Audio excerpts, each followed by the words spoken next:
So a good friend of mine requested me to discuss Guns, Germs and Steel by Jared Diamond. It's a great book. The thesis of the book is that the reason why some countries are rich and others are poor is because of geography.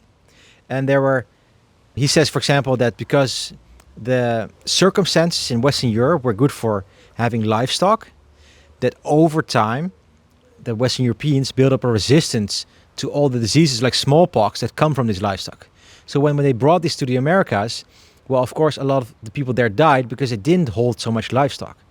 So he said just because the geography was there that they could have livestock, that's the reason why so many of the Native Americans died. Okay, but that was not the most interesting point of the book. There was one super interesting idea in the book, and it was about the difference between continents. He's talking about continents that are vertical shaped, so from north to south, like Africa, or continents or multiple continents that are more horizontally shaped, so from east to west, like Eurasia. He says continents that are more vertical, well, they have a lot of different climates because the climate changes more going from north to south.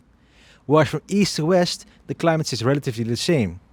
So let's say if you want to move or trade with another country, it becomes much easier because you have way more land and way more different people they interact with that have similar geography to you.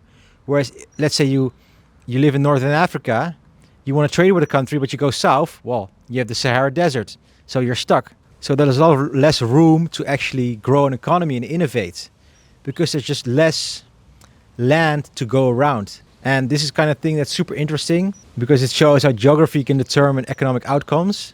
Of course, there's a lot of critics that say, well, that's just such a small part. The institutions matter way more, or the culture matter way more.